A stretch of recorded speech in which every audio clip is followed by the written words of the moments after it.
ॐ भूर्भुवः स्वः तत्सवितुर्वरेण्यं भर्गो देवस्य धीमहि धियो यो नः प्रचोदयात्. Om Shanti Shanti Shanti. Namaste, my dear friends. This is video number 48 on Sri Ramakrishna Parmahamsa's holy book, the Gospel.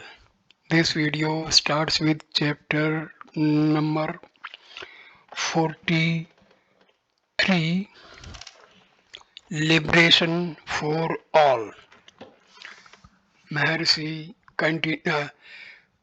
Paramahamsa continued, the Divine Mother is full of bliss. Creation, preservation, and destruction are the waves of her sportive pleasure. Innumerable, innumerable are the living beings. Only one or two among them obtain liberation, and that makes her apply out of 100,000 kites at best, but one or two break free, and thou dost laugh and clasp thy hands, O Mother, watching them. Some are being entangled in the world, and some are being liberated from it. How many are the boats, O mind, that float on the ocean of this world? How many are those that sink? Nanda, it may be her sweet will, but it is death to us. Master, but who are you? It is the Divine Mother who has become all this. It is only as long as you do not know her that you say, I. All will surely realize God. All will be liberated. It may be that some get their meal in the morning, some at noon, and some in the evening, but none will go without food. All without any exception will certainly know their real self. Pashupati, true sir, it seems that it is God alone who has become everything. Nature of I. Master, try to find out what this I is. Is this I the bones or flesh or blood or intestines? Seeking the I, you discover thou. In other words, nothing exists inside you but the power of God. There is no I but only He. To Pasupati, you have so much wealth, but you have no egotism. It is not possible to rid oneself altogether of the ego. So, as long as it is there, let the rascal remain as the servant of God. All love. The ego that makes a man feel he is a devotee of God or a son of God or a servant of God is good, but the ego that makes a man attached to woman and gold is the unripe ego. That ego is to be renounced. The head of the household and the others were very much pleased to hear this interpretation of the ego. Master to Pasupati, there are two signs of knowledge. First, absence of pride, and second, a peaceful nature. You have both. Therefore, you must have received the grace of God. Too much wealth makes one forget God. That is the very nature of wealth. Jadoo Malik has become very rich. Nowadays, he doesn't talk of God. Formerly, he used to enjoy spiritual talk a great deal. Woman and gold is a kind of wine. If a man drinks too much wine, he does not show his father and uncle the respect that is due to them. Very often, he abuses them. A drunkard cannot distinguish between his superior and his inferior. Nanda, that is true, sir. Pashupati, sir, what do you think of Theosophy and spiritualism. Are these true? What do you think of the solar plane, the lunar plane, the stellar plane? Master, my dear sir, I do not know about these things. Why bother about them so much? You have come to the orchard to eat mangoes, enjoy them. What is the use of your calculating how many mango trees there are? How many millions of branches? How many millions of leaves? I have come to the orchard to eat mangoes. Let me enjoy them. Once a man's inner spirit is awakened, once he succeeds in knowing God, he doesn't feel the desire even to know about all this rubbish. How incoherently a deliri- delirious patient talks. I shall eat 5 seers of rice. I shall drink a whole tank of water. Will you, say the physician? All right, you will have them. Saying this, the physician goes on with his smoke, but he pays attention to what the patient says when the patient is no longer delirious. Pasupati. Will our delirium last forever, Master? Why should you think so? Fix your mind on God and spiritual consciousness will be awakened in you. Pasupati smiling, our union with God is only momentary. It does not last any longer than a pipe full of tobacco or love. Master, what if that is so? Union with God, even for one moment, surely gives a man liberation. Ahilya said to Rama, O Rama, it does not matter if I am born as a pig or any other being. Only bless me that my mind may dwell on thy lotus feet and be filled with real devotion to thee. Narada said to Rama, O Rama, I want from thee no other favor. Please give me real love for thee and please bless me that I may not come under the spell of thy world bewitching Maya. When a man sincerely prays to God, he is able to fix his mind on God and develop real love for his lotus feet. Give up all such notions as shall we be cured of our delirium. What will happen to us? We are sinners. To Nanda, one must have this kind of faith. What? Once I have uttered the name of Rama, can I be a sinner anymore, Nanda? Is there no other life? Is there no afterlife? What about punishment for our sins, Master? Why not enjoy your mangoes? What need you have to calculate about the afterlife and what happens then and things like that? Eat your mangoes, you need devotion to God. God, the wish fulfilling tree. Nanda, but where is the mango tree? Where do I get mangoes, master tree? God is the eternal and infinite Brahma. He does exist. There is no doubt about it. He is eternal, but you must remember this that He is the Kalpataru.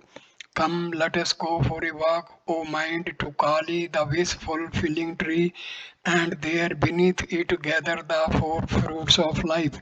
You must go to the Kalpatru and pray, only then will you obtain the fruits, only then will the fruits fall from the tree. Only then will you be able to gather them. There are four fruits: Dharma, Artha, Kama, and Moksha. The Gyanis seek the fruit of liberation, and the Bhaktas love of God, love without any motive behind it. They seek neither dharma nor artha nor karma. About the afterlife, you ask about the afterlife. According to the Gita, you will become in the next life what you think of in the hour of death. King Bharata was very much grieved over his pet deer. He died repeating the word deer, hour of death. King Bharata was very much grieved over his pet deer. He died repeating the word deer. Therefore, he was reborn as a deer. That is why day and night a man should practice worship, japa, meditation, and other spiritual exercises Only then, by virtue of practice, will he be able to think of God in the hour of death. If one dies thus thinking of God, one will acquire God's nature. Keshav Sen too asked me about the afterlife. I said to him also, what need you have of all these calculations? Then I said, as long as a man does not realize God, he will return to the world. The potter puts his clay jars and leads out in the sun to bake. If cattle trample them underfoot, he throws away the baked ones, but he collects the soft ones, mixes them with more clay, puts them on the wheel, and makes new vessels from them. The master of the house had not yet shown any sign of serving Sri Ramakrishna with refreshments. Sri Ramakrishna himself said to Nanda, you see, you should offer me something to eat. That is why the other day I said to Jadu's mother, look here, give me something to eat, otherwise it brings harm to the householder. Nanda Bose ordered some sweets. Sri Ramakrishna began to eat them. Nanda and the others were watching the master and his actions. After eating the sweets, Sri Ramakrishna wanted to wash his hands. The plate on which the sweets were served had been placed on the seat covering the carpet, so the master could not wash his hands in the plate. A servant brought a brass bowl for him to use, but Sri Ramakrishna would not use it since only Rajasic people used such things. He asked the servant to take it away. The master of the house said to him, please wash your hands. Absent-mindedly, Sri Ramakrishna said, what shall I wash my hands? The master walked to the south veranda. He asked M to pour water into his hands and poured water from a jug. The master dried his hands with his cloth and returned to the room. Then he was offered betel leaf on a tray, but the other guest had already taken some from the same tray. The master did not accept any. Nanda to the master, may I say something? Master smiling, what, Nanda? Why didn't you eat any betel leaf? Everything else you did was proper. This alone seems to be otherwise. Master, before I eat anything, I offer it to God. It is a notion of mine. Nanda, but the betel leaf would have gone to God all the same. Master, there is the path of jnana and there is also the path of bhakti. According to the jnani, everything can be eaten by applying the knowledge of Brahma, but the followers of bhakti keeps a little distinction. Nanda, but I still maintain that you did not act rightly. Master smiling, it is just a notion of mine. What you say is also right, that too is supported by the scripture. Sri Ramakrishna was warning Nanda of flatterers. Master, beware of flatterers. They are often their own selfish purpose. To Prasanna's father, do you live in this house? Prasanna's father, no sir, I am a neighbor. Won't you have a smoke? Master, very humbly, no, please enjoy yourself. I do not like smoking now. Nanda's house was like a palace. Sri Ramakrishna said to him, Jadu has not such a big house. I told him so the other day. Nanda, he has built a new house at Zorashanko. Sri Ramakrishna was encouraging Nanda. Master to Nanda, though you are a householder, still you have kept your minds on God. Is that a small thing? The man who has renounced the world will pray to him as a matter of course. Is there any credit in that? But blessed indeed is he while leading a householder's life. Praise to God. He is like a man who finds an object after removing a stone weighing 20 mounds. Narada and Hanuman. One should pray to God, establish with him an appropriate relationship. Hanuman's love for God was mixed with knowledge, but Narada's love for God was pure and unadulterated. Rama asked Hanuman, Hanuman, what attitude do you cherish towards me when you worship me? Hanuman answered, sometimes I see that you are the whole and I am a part. Sometimes I see that you are the master and I am your servant. But Rama, when I have the knowledge of reality, then I find that you are I and I am you. Rama said to Narada, ask a favor of me. Narada said, O Rama, grant me the moon that boon that I may have genuine love for thy lotus feet and that I may not come under the spell of thy world bewitching Maya. Sri Ramakrishna was about to take his leave. Master to Nanda, according to the Gita, a man who is honored and respected by many people possesses a special power of God. You have divine power. Nanda, all men have the same power, different degrees of divine manifestation.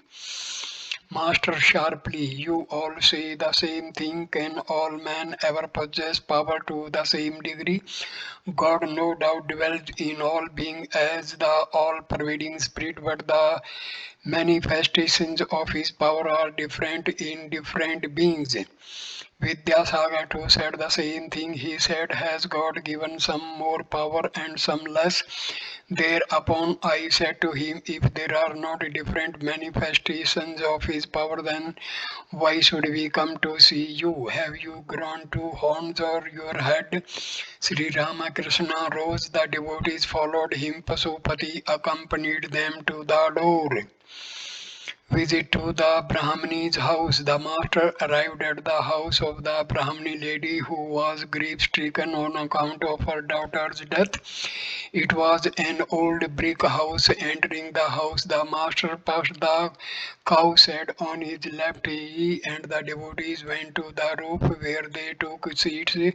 People were standing there in rows, others were seated there, were all eager to get a glimpse of Sri Ramakrishna. The Brahmini had a sister, both of them were widows. Their brothers also lived in the house with their families. The Brahmini had been busy all day making arrangements to receive Sri Ramakrishna.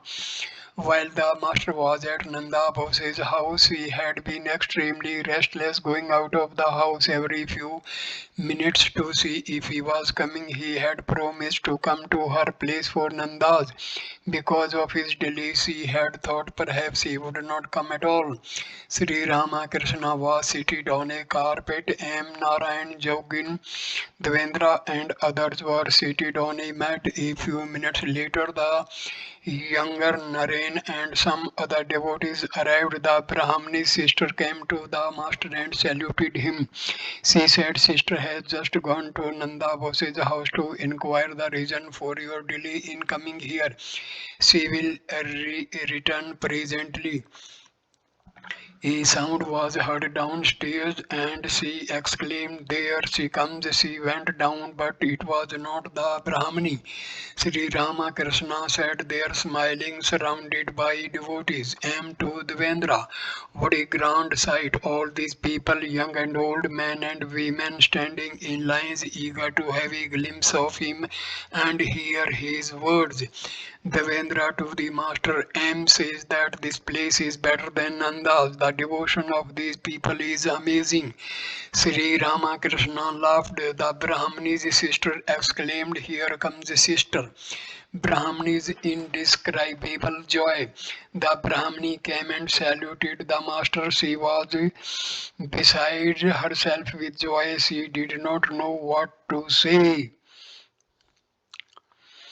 In a half-choked voice, she said, this joy is too much for me. Perhaps I shall die of it. Tell me, friends, how shall I be able to live? I did not feel such a thrill even when Chandi, my daughter, used to visit the house accompanied by liveried footmen with armed guards lining both sides of the street. Oh, now I have no trace of my grief at her death. I was afraid he would not come.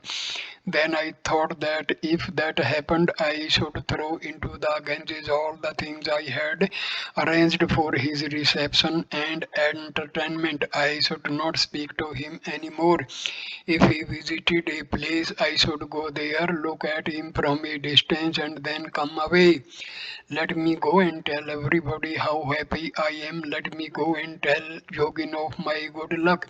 Still overwhelmed with joy, she said, a laborer won 100,000 rupees in a lottery. The moment he heard the news, he died of joy. Yes, he really and truly died. I am afraid the same thing is going to happen to me. Please bless me, friends, or else I shall certainly die. Am was amazed to see the Brahmini's sincere joy and her ecstatic mood.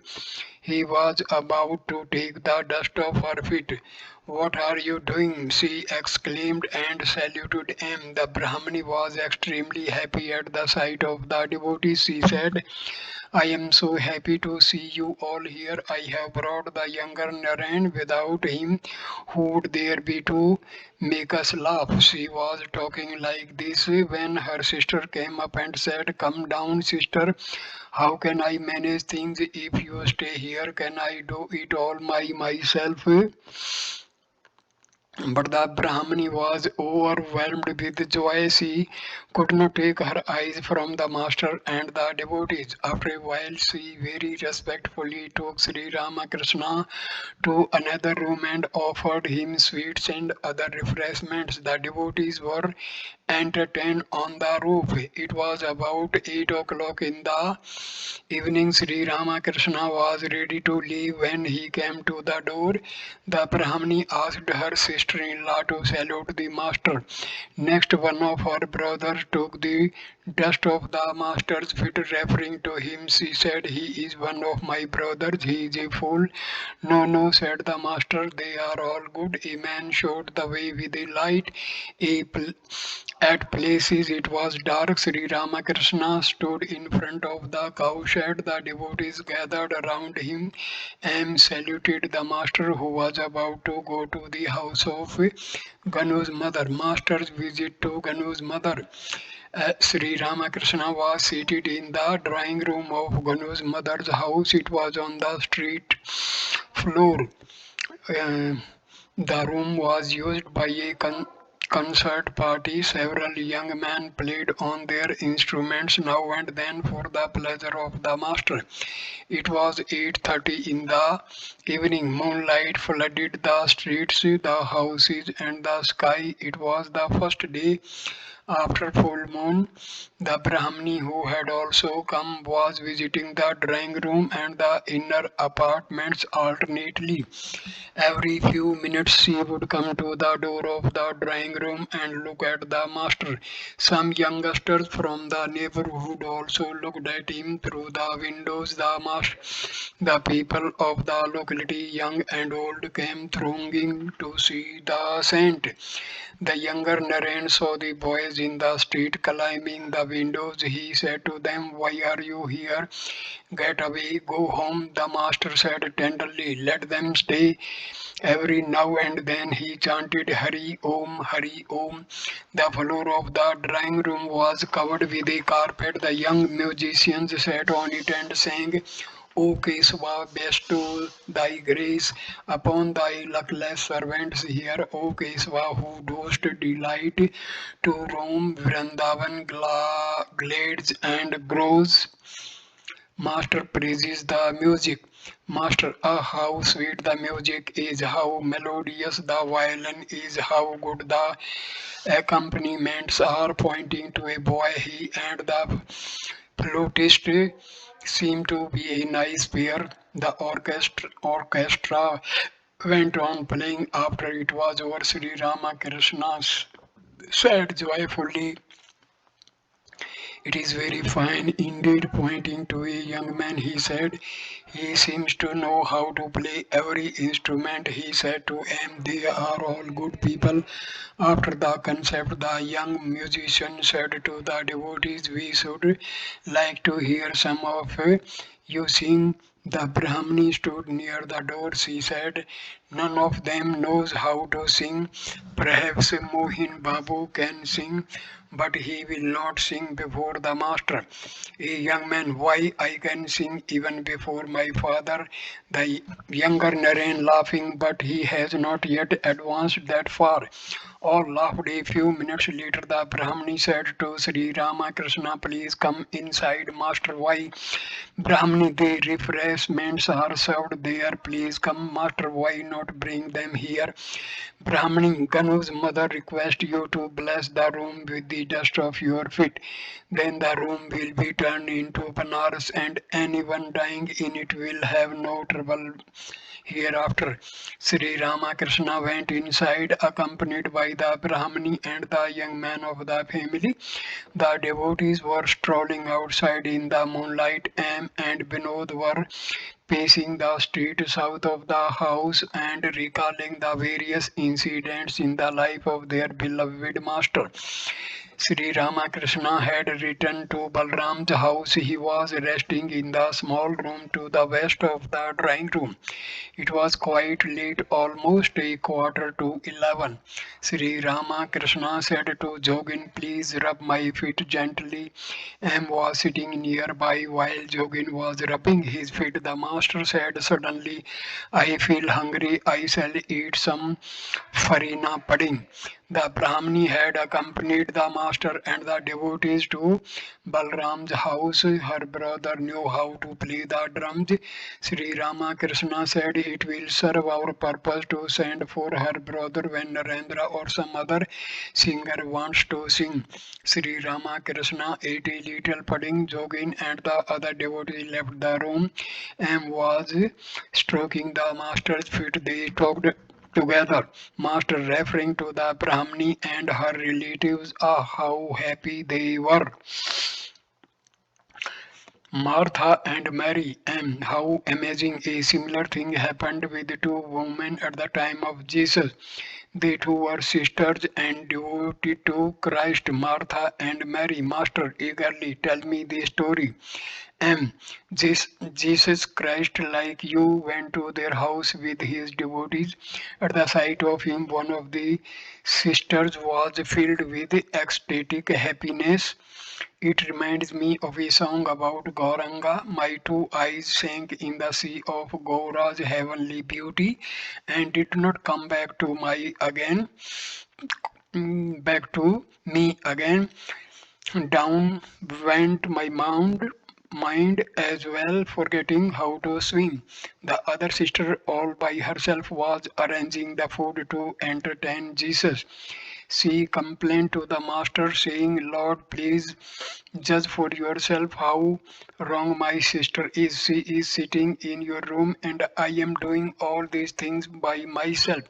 Jesus said, your sister indeed is blessed. She has developed the only thing needful in human life, love of God. Master, well, after seeing all this, what do you feel? Master about himself. I feel that Christ, Chaitanya Deva, and yourself all there are one and the same. It is the same person that has become all these three. Master, yes, yes, one. It is indeed one. Don't you see that it is he alone who dwells here in this way? As he said this, Sri Ramakrishna pointed with his finger to his own body. You explained clearly the other day how God incarnates himself on earth. Master, tell me what I said. You told us to imagine a field extending to the horizon and beyond it extends without any obstruction. But we cannot see it on account of a wall in front of us. In that wall there is a round hole. Through the hole we see a part of that infinite field. Master, tell me what that hole is. You are that hole. Through you can be seen everything that infinite may do without any end. Sri Ramakrishna was very much pleased. Patting M's back, he said, I see you have understood that. That is fine. It is indeed difficult to understand that one cannot quite grasp how God perfect Brahma that he is can dwell in that small body. The master quoted from a song. Oh no, at all has found out who he is, like a madman from door to door, he roams like a poor beggar, he roams from door to door. Master and Jesus. You also told us about Jesus. Master, what did I say? You went into Samadhi at the sight of Jesus Christ picture in Jadoo Malik's garden house. You you saw Jesus come down from the picture and merge in your body. Sri Ramakrishna was silent a few moments, then he said to him, perhaps there is a meaning in what has happened to my throat, referring to the sore in his throat. This has happened lest I should make myself light before all, lest I should go all sorts of places and sing and dance about Divja. Sri Ramakrishna began to talk about Divja. Master, he did come today. Why? I asked him to come. He said he would. I don't know why he did not. Master, he has great yearning. Well, he must be someone belonging to this. Is not that so? Yes, sir, it must be so. Otherwise, how could he have such yearning? Sri Ramakrishna lay down inside the mosquito curtain and fanned him. The master turned on his side. He told him how God incarnates himself in a human body. He told him further about his spiritual ideal. Master, at the beginning, I too passed through such states that I did not see divine forms. Even now, I don't see them often. Among all the forms God chooses for his Leela, I like best his play as a human being. Master, that is enough, and you are seeing me. At this juncture, I conclude this video. Next video number 49 will start with chapter number 44, the master on himself and his experiences. Let me continue for some more. Sri Ramakrishna was sitting in his room at Dakshineswar. Rakhal M. Divja and his father and other devotees were present. It was about 4 o'clock in the afternoon. After returning from Vrindavan, Rakhal had spent a few days at home. Now he was staying with the master. Latu, Harish and Ramlal were also staying at the temple garden. Beginning of master's illness, Sri Ramakrishna was not well. It was the beginning of the illness subsequently diagnosed as the fatal cancer. But this did not disturb the serenity of his mind. Day and night he had only one thought, and that was the spiritual welfare of his disciples. He was guiding them towards the attainment of God. He encouraged them constantly to cultivate knowledge and devotion and warned them of the snares of women and gold. He was completely indifferent to his own illness and devoted himself wholeheartedly to the fulfillment of his earthly mission. Divya was about 16 years old after the death of his mother. His father had married a second time. Divya often accompanied him to Dakshineswar, but his father did not approve of it. Divya's father had for a long time been speaking of visiting Sri Ramakrishna. Today he had come to Dakshineswar. He was the manager of a business firm in Calcutta and had passed his examination in law. Master to Divya's father, please don't mind your children coming here. Advice to the worldly minded. I ask people to live in the world after the awakening of their spiritual consciousness. After extracting gold through hard labor, a man may keep it under earth or in a box or under water, the gold is not affected. I ask people to live in the world in a spirit of detachment. If you break the jackfruit after rubbing oil on your hands, it is sticky, juice will not smear them. If the unripe mind dwells in the world, mind gets swelled. Shouted, one shout, one should first attain knowledge and then live in the world. If you put a milk in water, the milk is spoiled. But this will not happen if butter churned from the milk is put in water. Divja's father, that is true, sir. Instructing Divja's father. Master smiling, I know why you scold your children. You only threaten them. The brahmachari said to the snake, you are a fool indeed. I forbade you to bite but not to hiss. Your enemies would not have beaten you if only you had hissed at them. Your scolding of the children is really a hissing. Divja's father smiles. A good son is a indication of his father's spiritual nature. If good water comes out when a reservoir is dug, it only indicates the virtue of the owner.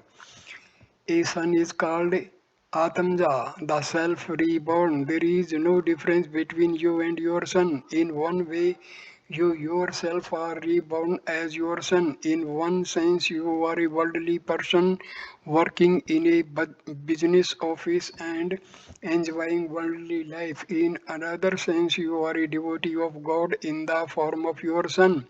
I heard that you were a very worldly person, but now I find it is not so. Smiling, you know all this. I understand that you are very circumspect.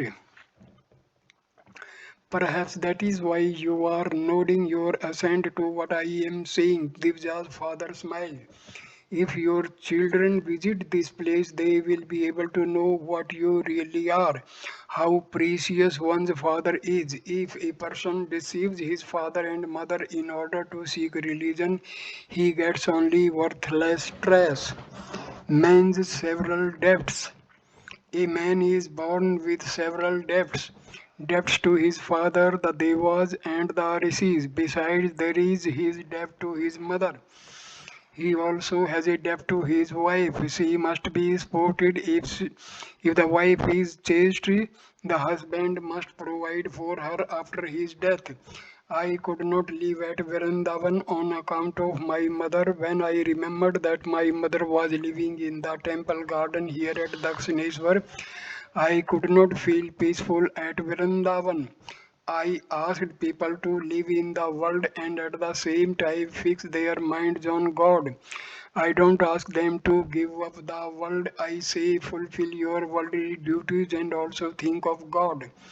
Divja's father, I tell my children that they should attend to their studies. I don't forbid them to come to you, but I don't want them to waste time in frivolities with the youngsters. Master referring to Divja, this boy must have been born with some good tendencies. Why are the two other brothers different from him? Why is he alone spiritually minded? Will you be able to compel him not to visit this place? Sooner or later, everyone unfolds his inborn tendencies. Divja's father, yes, that is true. Sri Ramakrishna came down from the couch and sat on the floor beside Divja's father. While talking with him, he touched him now and then. It was nearly evening. Sri Ramakrishna asked M and the others to show Divja's father the temples. He said to them, I should have accompanied him myself if I were well. He asked someone to give his sweets to the young man and said to Divja's father, let the children have a little refreshment. It is customary. Divja's father visited the temples and the images and took a stroll in the garden. Sri Ramakrishna engages happily in conversation with Bhupen, Divja, M, and others on the southeast porch of his room. He playfully slapped Bhupesh and M on the back. He said to Divja with a laughing, "How I talk to your father." Divja's father returned to Sri Ramakrishna room after dusk. He intended to leave shortly. He was feeling hot. Sri Ramakrishna found him himself in a few minutes. The father took leave of the master. Sri Ramakrishna stood up to bid him farewell. It was 8 o'clock. Sri Ramakrishna was talking to Mahima Charan, Rakhal M, and one or two companions of him. Mahima Charan were in the room. Mahima Charan was going to spend the night at the temple garden. Mahima's estimate of the devotees. Master to Mahima. Well, how do you find Kedar? Has he only seen Malik or has he drunk it too? Mahima, yes, he is enjoying bliss. Master Nitya Gopal. Mahima, very good. He is in lofty state of mind. Master, yes, well, what about Greece goes Mahima? He too has developed nicely, but he belongs to another class. Master and Narendra Mahima, he is now in the state I was in 15 years ago. Master, the younger Naren, how guileless he is. Mahima, yes, quite guileless. Master, you are right. Reflecting a little, let me see who else. It will be sufficient for the youngsters who come here if they know only two things. If they know these, they will not have a practice much discipline and austerity. First, who am I? And second, who they are. Many of the youngsters belong to the inner circle.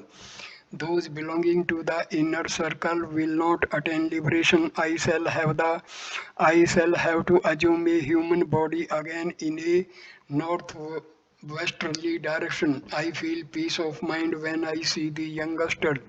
How can I feel joy at the sight of those who have begotten children and are engaged in lawsuits and are involved in women and gold?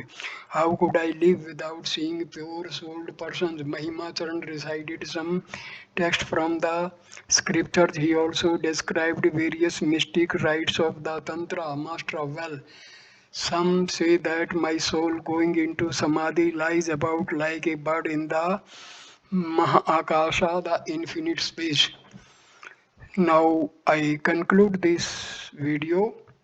Thank you for watching this video. Next video number 49 will start with chapter number 44, different kinds of samadhi. Thank you. Namaskar.